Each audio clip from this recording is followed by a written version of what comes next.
Have you ever noticed how the harder you try to make something happen, the more it seems to slip away? You chase the dream, you hold the vision, you work day and night, and yet, life doesn't always respond the way you expect. Sometimes the more you push, the more everything seems to push back. It's strange, isn't it?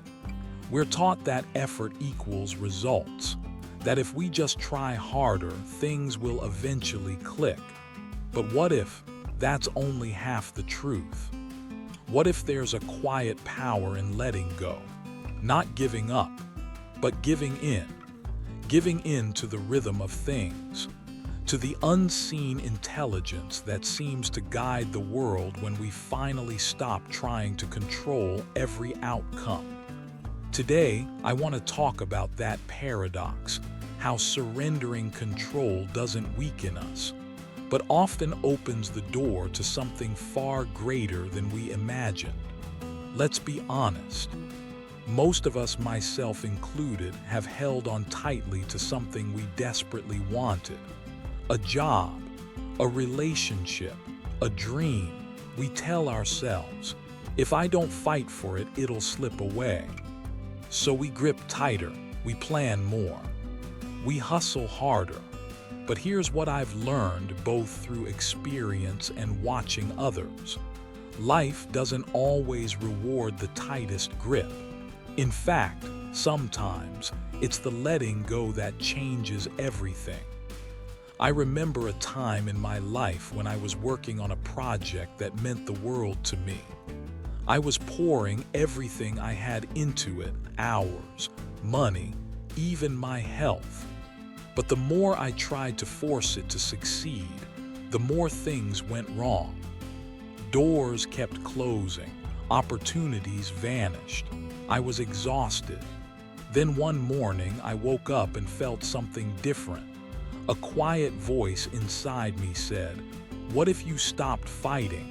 What if you trusted the process instead?" So for the first time I stepped back. I didn't quit, but I released the need to force it. I focused on what felt aligned, not what felt desperate. And slowly, things began to move again. Emails came in, connections formed, ideas flowed, but they came not from control, but from presence. Here's the truth. Letting go doesn't mean you stop caring. It means you stop micromanaging the universe. Think of it like holding sand in your hand. If you clench your fist trying to hold on, the sand slips through your fingers.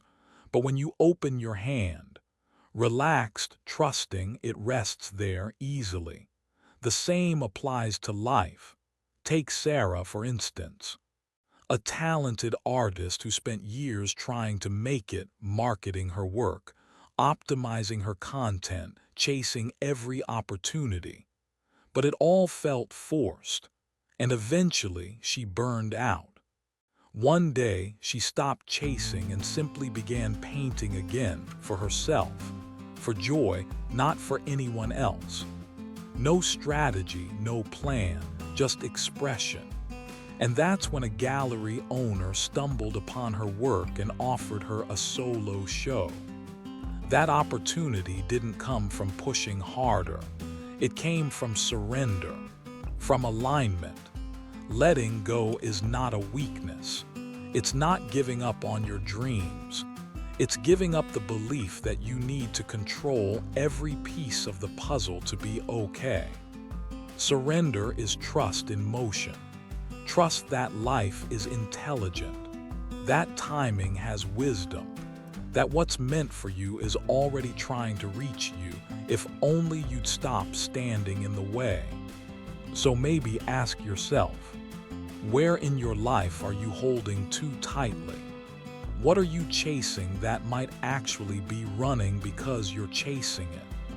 What would happen if, just for today, you stop trying to control everything? Because sometimes, the moment you let go is the moment life finally breathes with you. So take a breath, soften your grip, trust the rhythm. Let life surprise you. Have you ever tried so hard to make something happen, only to feel like the harder you push, the more stuck things become? It's like running in sand. You give it everything, energy, time, willpower, and somehow nothing moves. Worse, it starts to feel heavier. We've all been there, and it's frustrating, right? Because we grow up hearing things like don't give up, push through, make it happen. But here's a question we rarely ask. What if trying harder isn't always the answer? What if more effort isn't what we need? What if it's more space? Here's a truth I've come to learn the hard way. The more we force something, the more we seem to push it away. Whether it's a goal, a relationship, or a dream, when we grip too tightly, it can't breathe. It's like holding a butterfly in a closed fist. Sure, it's in your hand, but it can't fly, it can't live. And neither can you. Let me give you a metaphor that changed everything for me. A closed hand is strong, but it can't receive. An open hand, it can hold, catch, support without strain.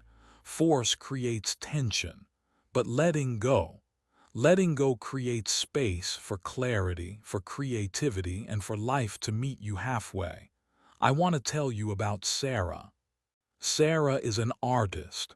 For years, she did all the right things. She posted consistently, networked relentlessly, hustled every day. And while she checked every box that success demanded, her art began to feel hollow, forced, mechanical, heavy. Eventually, burnout knocked on her door. So she did something radical. She stopped trying to succeed. She picked up her brush, but not for a client, not for Instagram, not for anyone else, just for herself. She painted with joy again, with curiosity, with freedom.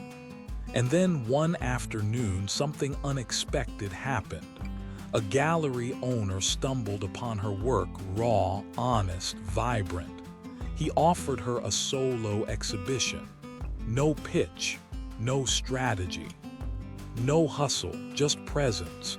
That opportunity didn't come when she was gripping the outcome. It came when she let go. Now, I'm not saying give up on effort. I'm not telling you to stop showing up. What I'm saying is, there's a difference between aligned action and desperate control, between creating from flow and creating from fear.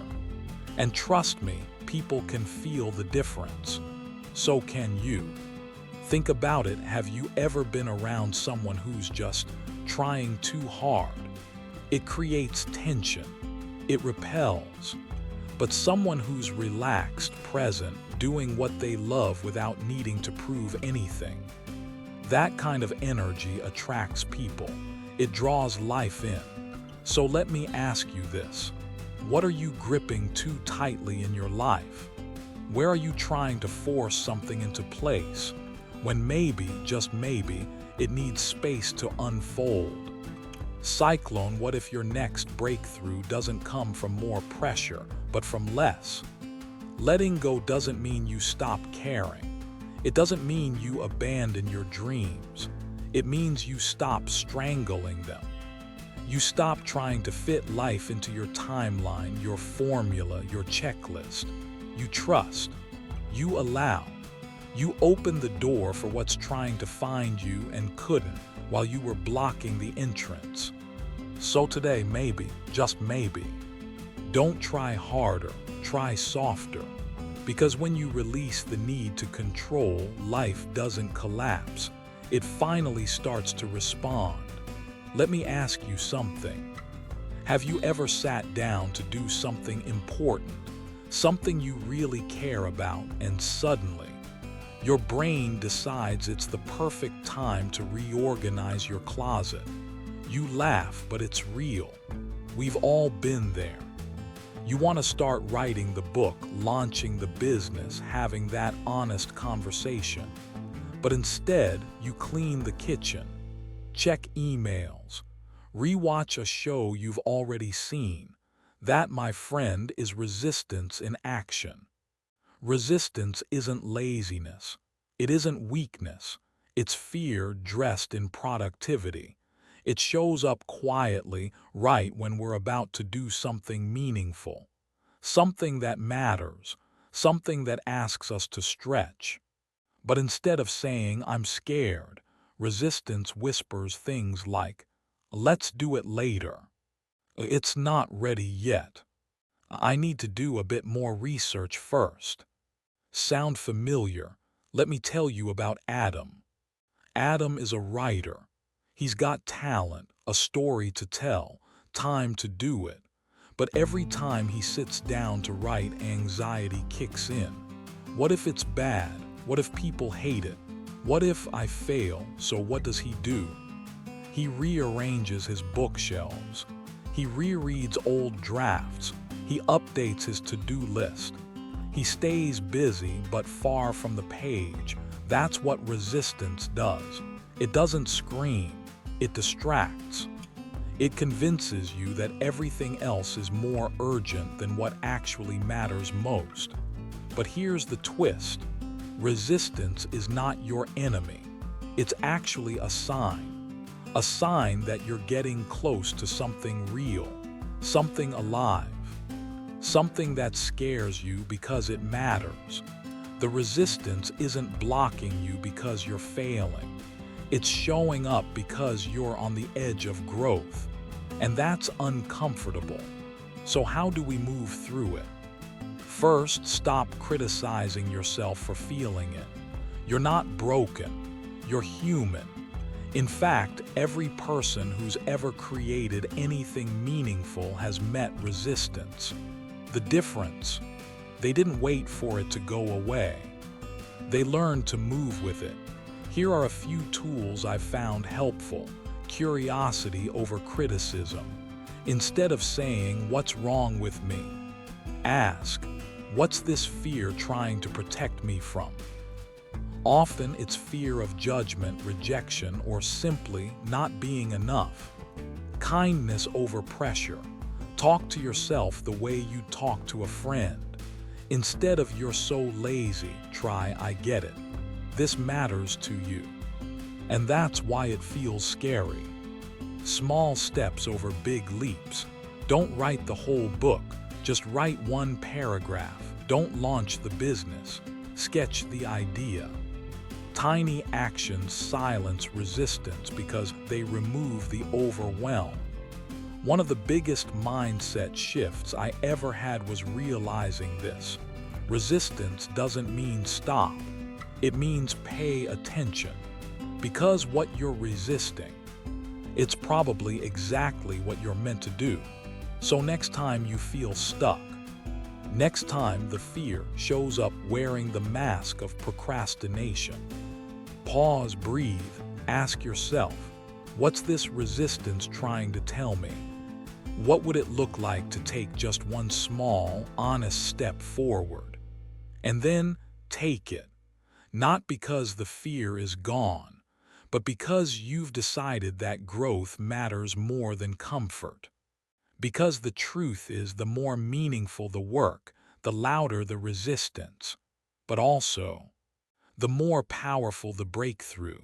So don't run from it, sit with it, understand it, and walk through it one breath, one word, one brave step at a time. What if I told you?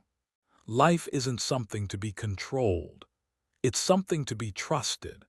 Now, I know that might sound strange, maybe even irresponsible, in a world that worships control, planning, and 5-year strategies.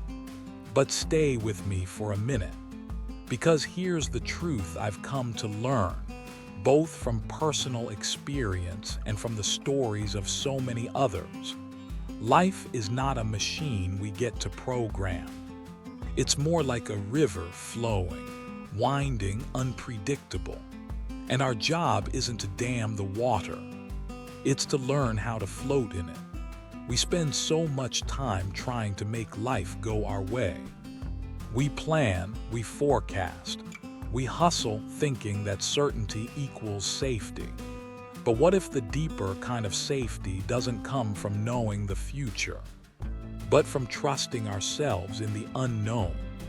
Because let's be honest, no matter how perfectly you plan, life will still surprise you. It will give you detours, delays, dead ends, and sometimes the exact thing you never thought you needed. But that only becomes clear when you're willing to loosen your grip. Trust isn't passive. It's not about waiting around for signs or doing nothing.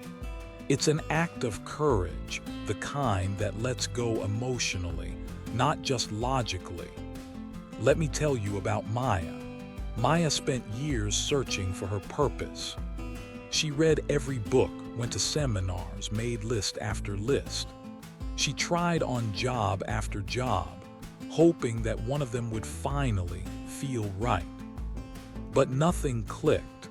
She kept trying to figure it out with her head, and the harder she tried, the more lost she felt. Then one day, she did something radically simple.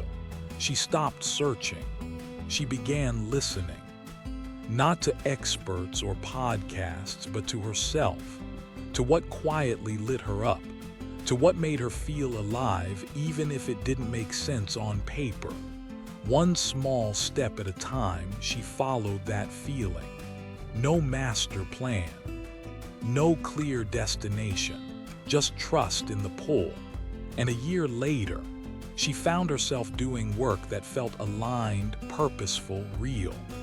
Work she never planned for, but that felt exactly right. That's the magic of surrendering to the flow. We often think we need clarity first, then we'll take action. But sometimes clarity only comes after we move. Trust comes before the breakthrough, not the other way around. Think about it. How often have you delayed a decision because you didn't know exactly how it would end? Cyclone, how many dreams have you shelved because the path wasn't fully visible? Cyclone, and how much peace have you sacrificed just trying to force things into place? The truth is, the universe, or whatever word you use, often works on timing we don't understand. And that's not failure, that's flow. When we trust that life has a rhythm of its own, we stop treating every delay like a punishment.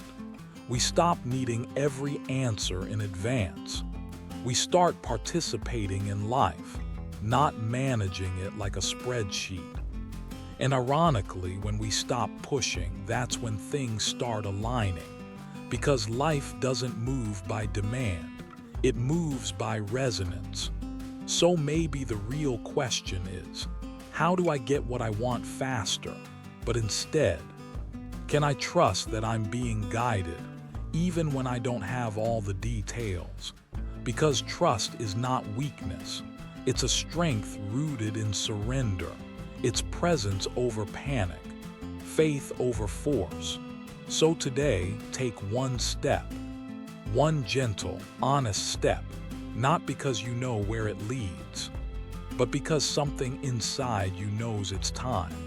And then breathe. Let go of the timeline, float with the river, because life isn't a machine you have to fix. It's a flow you're invited to join. In a world that praises hustle, control, and constant motion, allowing sounds like doing nothing. But here's what I've come to believe. Allowing is not passive. It's not weakness.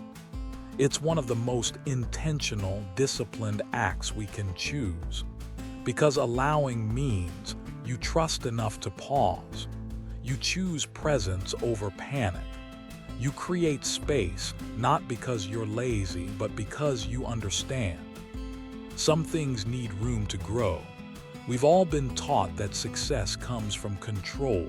Plan more, push harder, manage every outcome, anticipate every variable. And yes, planning has its place. Effort matters. But when control becomes constant, it turns into tension. And tension, it suffocates growth. We don't grow under pressure. We grow in space. Just like a seed doesn't become a tree overnight, neither do our ideas, dreams, or healing. They need sunlight. They need stillness. They need us to allow. I used to believe that if I wasn't fixing something, I was falling behind. If I wasn't doing, then I wasn't progressing. But all that did was burn me out. My mind was busy, my body was tense, my creativity was dry. And it hit me one day, maybe the problem wasn't that I wasn't trying hard enough.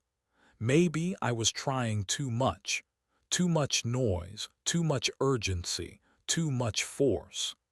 That's when I started experimenting with a different kind of discipline. The discipline of allowing. And let me tell you, it's not easy. It takes strength to wait. It takes trust to release control. But something beautiful happens when you do. Take Maya, for instance. She spent years chasing her purpose. She mapped out goals, followed advice, switched careers again and again, hoping to land on that one thing that would finally feel right. But nothing ever clicked. Everything felt forced. So one day she stopped chasing and started listening, not to the world but to herself. She noticed what made her feel alive, not in theory but in practice. She didn't leap into a grand plan. She followed one quiet nudge at a time. A conversation here, a spark of joy there. And slowly, something began to unfold. Within a year, she found herself doing work that felt deeply aligned, work she never would have predicted, but work that felt like home. That didn't happen because she forced it. It happened because she allowed it. Here's the thing. Allowing doesn't mean you give up your goals. It means you stop strangling them. It means you stop checking the seed every day, digging it up to see if it's growing. You trust the process. You water it, you show up, but you also let it breathe. And that requires a different kind of strength. So ask yourself, where in your life are you trying to force something into being? Cyclone, what dreams are you overmanaging instead of nurturing? Cyclone, can you trust that what's meant for you may not arrive on your timeline, but it will arrive when you're ready? Because here's the truth most people miss. Allowing isn't stepping back from life.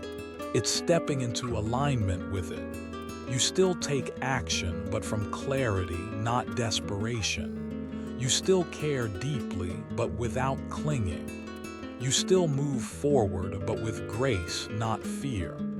And in that space, life begins to flow again. Not because you forced it, but because you made room for it. Have you ever felt disappointed? Not because something went terribly wrong, but because it just didn't go the way you imagined. You know that silent ache when life doesn't follow the script you wrote in your head. We all have one, a script. It might not be typed out, but it's there. A timeline, a vision, a story about how things should happen and when. By 30, I should be here. By now, I should have achieved that. This person should have understood me. That opportunity should have worked out. And when life doesn't follow that internal screenplay, we don't just feel disappointed. We feel betrayed. But here's the hard truth. Life never agreed to your script. The core of so much of our pain isn't what happened. It's what we expected to happen. Think about it.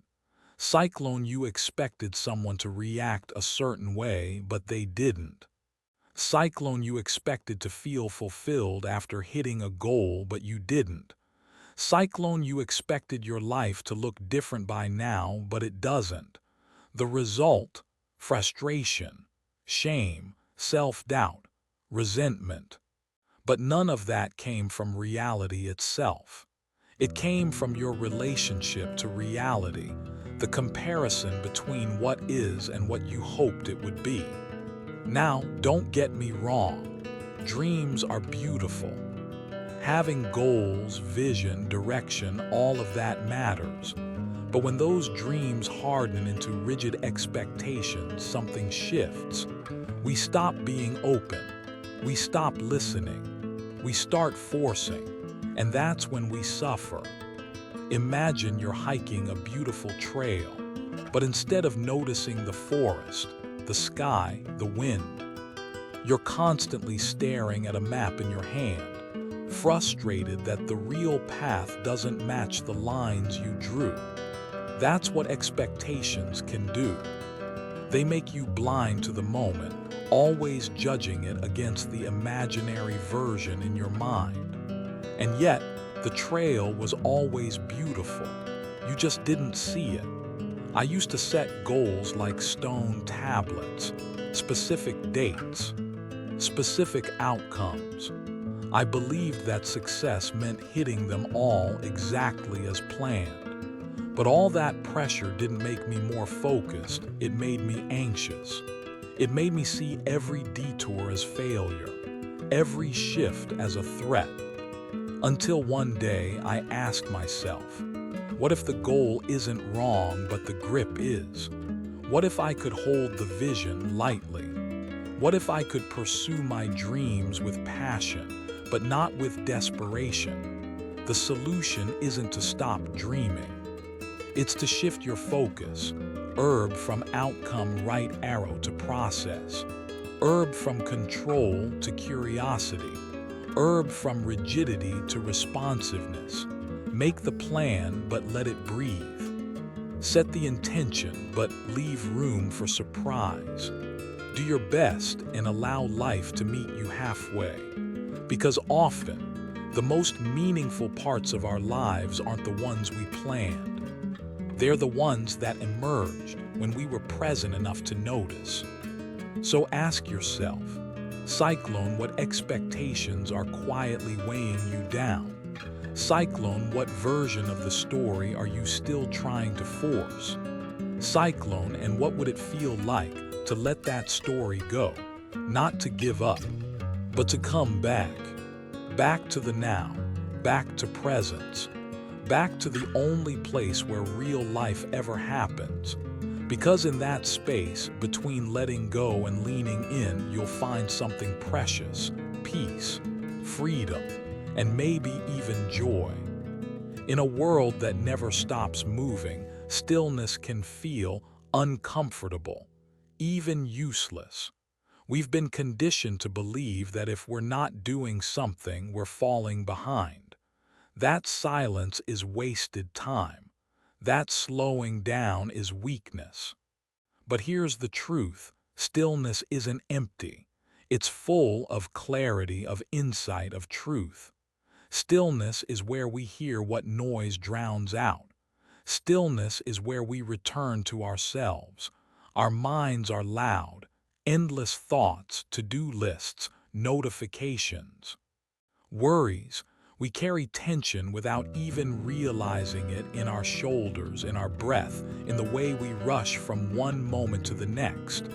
But stillness gives us a pause, a breath, a sacred space where we don't have to fix anything, prove anything, or plan everything. We just be, and that alone can shift everything. This is where meditation comes in. Now, I'm not talking about sitting cross-legged on a mountain for hours. I'm not saying you need incense or a guru or complete silence. I'm talking about 5 quiet minutes, a moment with your breath, a space where you gently remind yourself, I'm here, I'm alive, and that's enough right now. Meditation isn't about escaping life. It's about meeting life more fully. It teaches your nervous system to soften. It gives your heart room to feel again without judgment. It brings you back to the only moment that ever truly exists, this one. Let me share something with you. There was a season in my life where I felt like I was drowning in my own thoughts. Even when nothing urgent was happening, I felt busy inside. I tried to relax, but my mind kept racing, planning, remembering, worrying. And one day, out of pure desperation, I tried something new. I sat still. I closed my eyes. I took a deep breath and just listened. It wasn't perfect. My thoughts didn't disappear, but something shifted. For the first time in a long while, I wasn't chasing anything. I wasn't resisting anything. I was just present. And that felt like peace. We don't meditate to become better meditators. We meditate to become better at being human, to respond, not react, to breathe, not brace, to feel, not just function. Stillness isn't a luxury. It's a necessity, because when you learn to be still with yourself, even for just a few minutes, you start making space for life to speak. And life whispers some of its most important messages in the quiet. So if you've never tried meditating, here's where you can start. Sit comfortably. Close your eyes if you'd like. Feel your breath in and out. When thoughts come, and they will, don't fight them. Just notice. Let them pass. Come back to the breath. That's it. 5 minutes. No pressure, no perfection, just presence. We live in a noisy world. And sometimes, the kindest thing you can do for yourself is to turn the volume down, even for a moment, because in that stillness, you reconnect, you realign, you remember you are not your stress, you are not your thoughts. You are the awareness behind it all. So today, give yourself the gift of 5 quiet minutes, not to escape the world, but to come home to yourself. Let's be honest for a second. We all like to feel in control. We plan. We predict. We set routines. And in many ways, it helps us feel safe, like we've got life under our grip. But here's a question we don't ask often enough. Is our need for control actually keeping us stuck? Because more often than not, our obsession with control doesn't come from confidence. It comes from fear. Fear of the unknown, fear of failure, fear that if we let go even just a little, everything might fall apart. And that fear, it convinces us that we need to hold on tighter, manage every detail, predict every outcome. But the irony is, the tighter we grip, the more anxious we become. The more we try to dominate life, the more disconnected we feel from its natural flow. The truth is, real strength isn't about control. It's about adaptability. It's not about forcing outcomes. It's about how we respond when things don't go according to plan. You see, life was never meant to be a straight line. It's a living, breathing process, full of bends, detours, and surprises. And no matter how detailed our spreadsheets or how tight our timelines, life still moves on its own terms. So maybe the goal isn't to control every piece, but to meet each piece with clarity, curiosity, and choice. There was a point in my life when I measured my worth by how much I could achieve. Productivity was my identity. If I didn't hit my goals exactly as planned, I felt like I was falling behind, like I was failing. But over time, I began to realize I'm not my results. I'm not my output. I'm the one behind all of that, the observer, the learner, the person who gets to choose again. And that shift changed everything. It gave me room to breathe, room to adjust, room to grow without guilt. Strength isn't loud. It doesn't need to shout or dominate. Real strength is rooted. It knows how to pivot. It doesn't break when plans change. It bends with grace. Because being rigid might make us feel temporarily secure, but it also makes us fragile. Flexibility, on the other hand, that's where resilience is born. So let me ask you, where in your life are you gripping too tightly?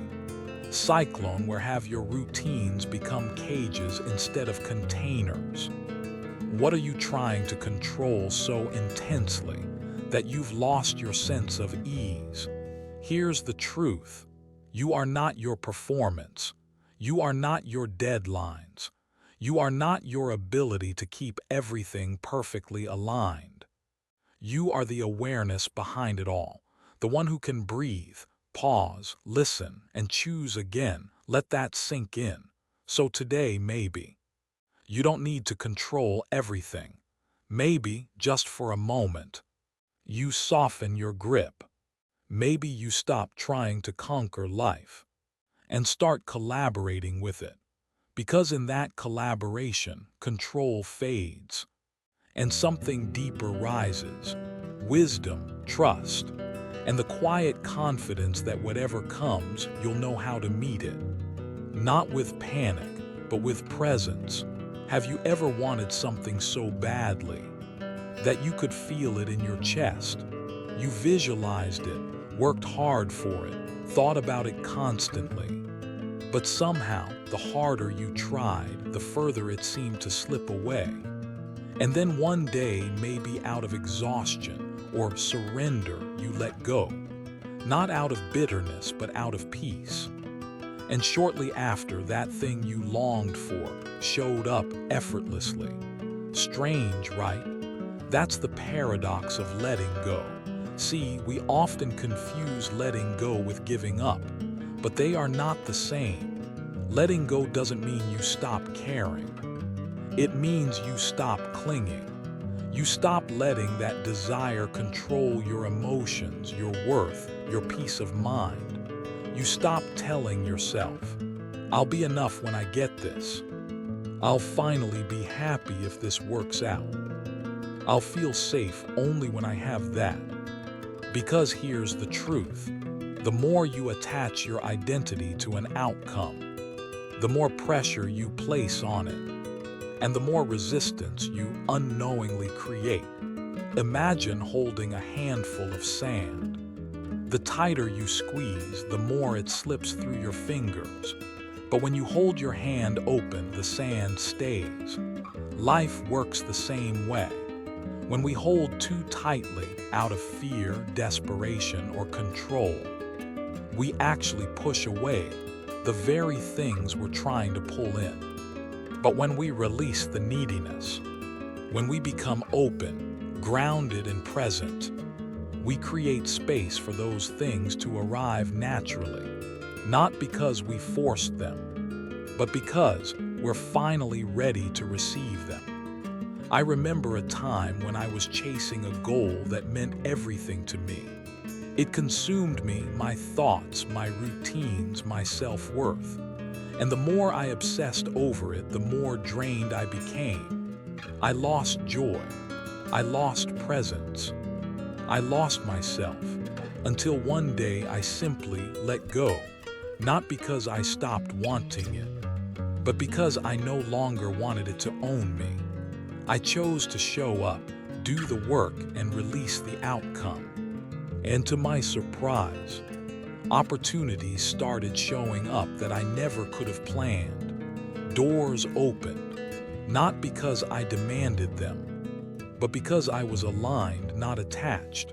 So let me ask you, what are you holding onto so tightly that it's starting to hold you back? Cyclone, what if letting go not of the desire, but of the attachment could actually bring it closer? What might happen if you trusted that life doesn't respond to force, but to flow? Letting go is not weakness. It's wisdom. It's knowing when to act and when to allow. when to push and when to pause. It's realizing that your worth isn't tied to what you achieve, but to how fully you show up for the journey.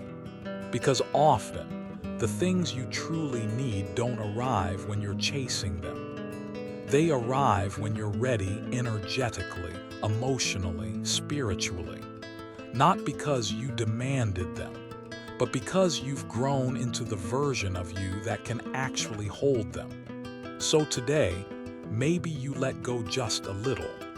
Not of your dreams, not of your values, but of the fear, the pressure, the timeline you keep walking forward. But with open hands, not clenched fists. Because sometimes when you stop needing something to happen, you finally make room for it to arrive. And that is the quiet magic of surrender. When we talk about letting go, we often think of goals, careers, or personal expectations. But what about love? What does it mean to let go in a relationship? For many of us, that idea sounds terrifying. Because deep down, when we love someone, we fear losing them. And that fear can quietly turn into control. Think about it. How often have you tried to fix someone you love? To shape them into who you hope they'd be? To hold them close not out of connection, but out of fear? Fear of abandonment, fear of being hurt, fear of not being enough. And yet, the tighter we try to hold onto someone, the more they slip away, not always physically, but emotionally, spiritually. They begin to shrink, retreat, disconnect.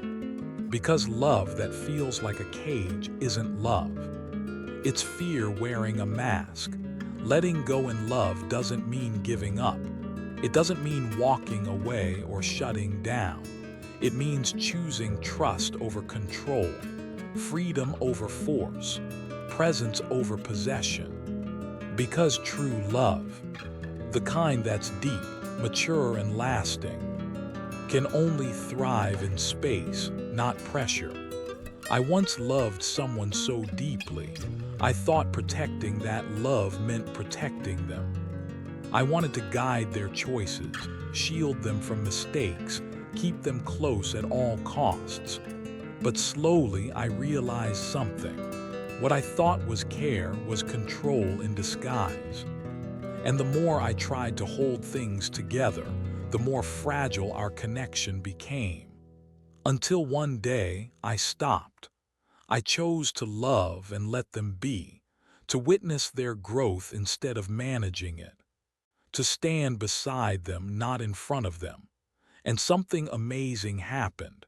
They started showing up with more authenticity, more love, more presence. Not because I demanded it, but because I made room for them to be who they truly are. So let me ask you, where in your relationships are you holding too tightly? What would happen if you softened your grip, not your love, but your expectations? Cyclone, could you love someone enough to let them be? Letting go in love doesn't mean you stop caring. It means you stop controlling. It means you love someone enough to let them evolve, even if that evolution scares you. It means allowing room for truth to emerge, even if it looks different than your ideal.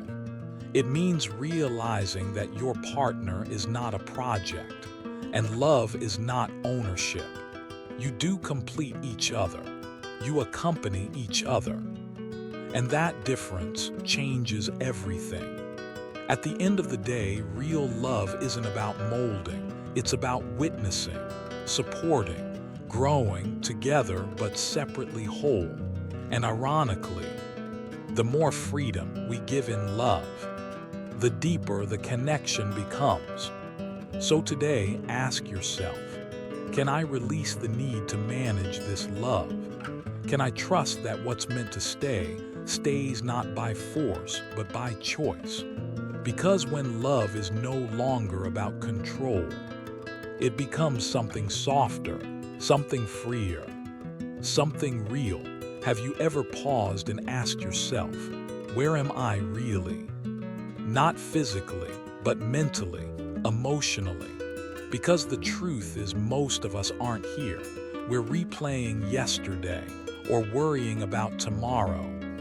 We're caught in loops of regret, planning, hoping, dreading. We move through our days like we're chasing something just out of reach.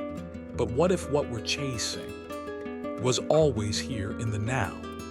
Every real moment we've ever lived. A hug, a laugh, a deep breath of relief.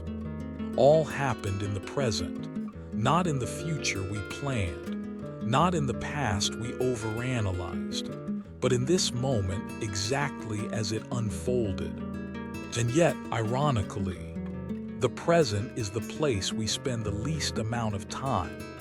We're so busy thinking, planning, comparing, scrolling, that we forget to feel. I remember walking through a beautiful forest trail once, sunlight streaming through the leaves, birds singing above me. And I missed all of it because my mind was somewhere else, replaying a conversation from last week, worrying about an email I hadn't answered. And by the time I realized where I was, I'd already passed it by. That's what so many of us do. We live everywhere but now. Here's the paradox. We're searching for peace, meaning, and clarity. But we're looking in the future, waiting for the right time, the perfect condition. But peace doesn't live in some distant destination. It lives in presence, in being here fully, feeling your breath, noticing your body, listening, seeing, being. The present isn't always comfortable, but it's always real. And real is where healing happens, where joy begins, where life actually unfolds. What are you missing by not being here? How often do you eat, walk, even speak, while your mind is somewhere else? Cyclone, what if the peace you seek isn't something you need to find, but something you need to return to? Being present doesn't mean escaping your responsibilities. It means meeting them with awareness, not autopilot. You can still work, plan, dream, but you don't have to lose yourself in what's next all the time. You can breathe between tasks. You can pause during chaos. You can ground yourself again and again in now. It only takes a second, one deep breath, one mindful look around. That's how we come home to ourselves. So today I invite you, don't just pass through this moment. Experience it, feel your breath, notice the warmth of the sun, the sound of your own voice, the way your heart keeps beating whether you notice or not. This moment, however imperfect, is where your life is happening, not in your past, not in your to-do list, but right here, right now. And if you can learn to return to the present, again and again, you'll find something you've been missing all along. Not a perfect life, but a peaceful one. If you've come this far, take a moment. Close your eyes. Take a deep breath in and gently let it go. That breath, that simple, quiet release, holds the secret to something we so often forget. You don't have to hold it all together. You don't have to control everything to be on the right path. In fact, the deeper truth is this: sometimes letting go is the most powerful thing you can do. Letting go isn't a one-time decision. It's not something you check off a list and never revisit. It's a daily practice. A quiet, courageous choice to release what you can't control and return to what you can, your presence, your breath, your intention, because life will never fully go according to plan. But you were never meant to live from pressure. You were meant to live from presence. Letting go doesn't mean you stop caring. It means you stop clinging. It doesn't mean you abandon your goals. It means you stop letting them define your worth. It doesn't mean you lose your strength. It means you find a deeper one, the kind that isn't loud or forceful, but calm, clear, and steady. That is the quiet power of surrender, not weakness, but wisdom. So the next time you feel overwhelmed, when the world is spinning fast, when your mind is tangled in what-ifs and not enoughs, pause, come back to your breath, come back to now, and ask yourself, Cyclone, what am I gripping so tightly right now? Can I soften just 5%? What if I don't need to force this, but simply show up for it? This is the shift from force to flow, from expectation to openness, from controlling outcomes to trusting the unfolding. Letting go is not passive. It's not giving up. It's choosing to act not from fear, not from urgency, but from clarity, from grounded presence. That kind of action doesn't drain you. It transforms you. It creates impact that lasts because it comes from alignment, not anxiety. So here's the heart of it all. Sparkles, you don't need to control everything to be on the right path. Sparkles, you don't need to have all the answers. Sparkles, you just need to be here, open, present, and willing to trust that life is walking with you. Every breath, every step, every moment. You're not behind. You're not broken. You're becoming. One surrender at a time.